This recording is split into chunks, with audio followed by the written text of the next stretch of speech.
Мы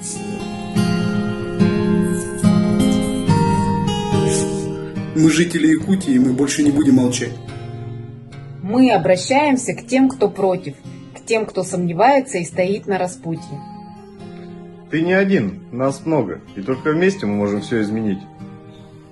Мы не антиваксеры, мы не городские сумасшедшие, как нас пытаются выставить.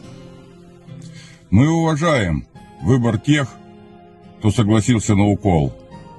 И отговаривать или агитировать никого не собираемся. Мы лишь хотим, чтобы и наш выбор уважали. Мы против насильственной вакцинации. Никто не вправе экспериментировать над твоим телом. Мы не подопытные кролики. Никто не вправе диктовать нам условия, шантажировать и угрожать при отказе от медицинской процедуры. Мы против сегрегации и дискриминации общества. Мы против нагнетания страха и истерии госструктурами и продажными СМИ. Мы в одной лодке и не должны обвинять и ненавидеть друг друга.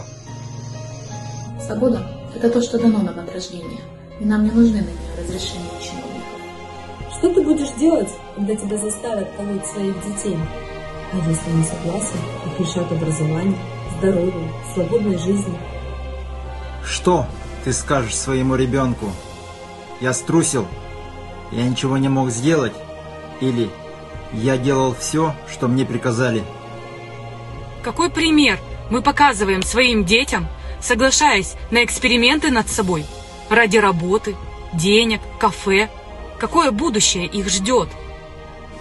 Мы против цифрового концлагеря, мы против присваивания человеку кодов и цифровых обозначений.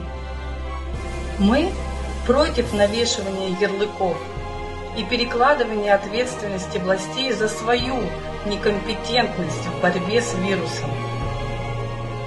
Бейгатин сенениме. Бир өйдөх саналах жонукытта түмсүн, билсин көрсүн. Не сдавайтесь. Ищите выход из ситуации. Выход всегда есть. И только вместе мы – сила.